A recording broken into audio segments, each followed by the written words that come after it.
Hello students, मैं आनंद किशोर सिंह और आपका पुनः एनकेएस लाइव लर्निंग में स्वागत करता हूं। मैं आपके उज्जवल भविष्य की कामना करता हूं। नीट पीजी 2021 की न्यू अपडेट्स के साथ मैं आज आपके सामने उपस्थित हुआ हूं। एमसीसी की अराउंड की रिजल्ट जो है पब्लिश हो चुकी है, अलॉटमेंट। इसमें कुछ पॉजिटिव और नेगेटिव पॉइंट्स देखने को मिले हैं। छात्रों, आपको अभी तक चॉइस फिलिंग की सीट उपलब्ध नहीं हो पाई है, तो आपके लिए कुछ बातें यहाँ पर मैं स्पष्ट कर देना चाहता हूँ। छात्रों, आप यदि अपनी सीट को रेफ्यूज करना चाहते हैं तो आपने जो राशि डिपॉजिट की थी वो राशि एमसीसी के द्वारा जब्त कर ली जाएंगी। हाँ, एक अलग बात है कि अपने सीट को रेफ्यूज करके मॉपअप राउंड में दोबारा से रजिस्ट्रेशन करके फिर से काउंसलिंग प्रक्रिया से आप जुड़ सकते हैं। यहाँ पर मान लिया जाए आपको लेना था रेडियोलॉजी और इनकेस आपको मिल गया ईएनटी, तो सेकंड राउंड के बाद ना तो अपग्रेडेशन की प्रक्रिया है, और दूसरी बात है अगर आप यहाँ पर रेफ्यूज करेंगे तो सिक्योरिटी डिपॉजिट आपको वापस नहीं मिलेंगी। देखना है मॉपअप में रिपोर्टिंग कैसे होती है कैंडिडेट्स की। कुछ छात्रों का सवाल था, क्या सीट मैं छोड़कर चला जाता हूँ तो फिर से मॉपअप में रजिस्ट्रेशन कर सकता हूँ? तो इसका मतलब है उनको डिजायर्ड सीट नहीं मिल पाई है, इसके लिए वे परेशान हैं। मेरे अनुमान से सेकेंड राउंड के बाद मॉपअप के लिए सीटें निकल कर जो सामने आएंगी।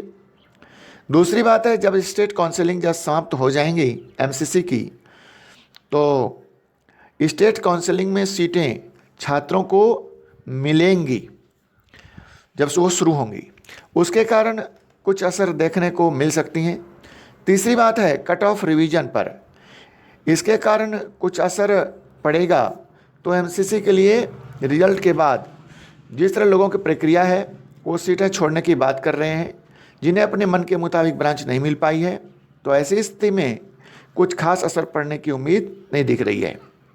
अब सेकंड राउंड समाप्त हो चुकी है अपग्रेडेशन की, और फ्री एग्जिट की प्रक्रिया भी समाप्त हो गई है। लगभग 5 से 7 दिनों में कट ऑफ रिवाइज की प्रक्रिया हम लोगों के सामने रहेंगी, जिसके लिए हम सभी को इंतज़ार था।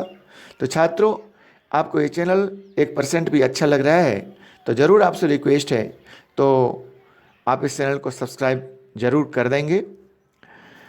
तो अब अनक्वालिफाइड स्टूडेंट्स को भी काउंसलिंग की प्रक्रिया में शामिल होने का मौका मिले, इसके लिए वो भी वेट कर रहे हैं।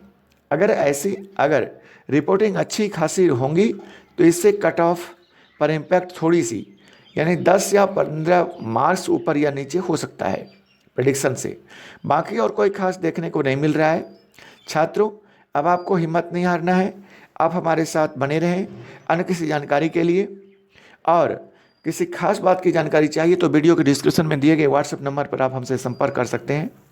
छात्रों, एमसीसी में अगर आपको डिजायर्ड सीट नहीं मिली या सीटें अलाउट ही नहीं हुई हैं या फिर रेफ्यूज कर रहे हैं, तो जो स्टेट काउंसलिंग प्रक्रिया होंगी सेकंड राउंड की, तो उसमें बहुत कम ही स्टेट्स हैं जो सेकंड राउंड में काउंसलिंग प्रक्रिया ओपन करते हैं। तो यहाँ पर आपके लिए लास्ट मौका है जिसे आप फिर से भर सकते हैं। डीम्ड में जो इस बार डिमांडिंग ब्रांच था AIQ में, वहाँ जनरल मेडिसिन इस साल पिकअप पर रही और रेडियो बहुत ऊंचे रैंक पर रही, और इसी तरह गायनी आदि भी हाई रैंक पर अलॉट हुई हैं। अब देखना है कि कैंडिडेट्स की रिपोर्टिंग कैसी होती हैं, अब ज़्यादा होती हैं या कम होती हैं, या फिर अभी भी लोग बैठे रहते हैं रेफ्यूज और अपग्रेडेशन के इंतजार में। तो आप हमारे साथ बने रहें, ऐसे अपडेट्स मैं लगातार आपके सामने लाता रहूँगा। मिलते हैं किसी नेक्स्ट वीडियो में, तब तक के लिए जय हिंद।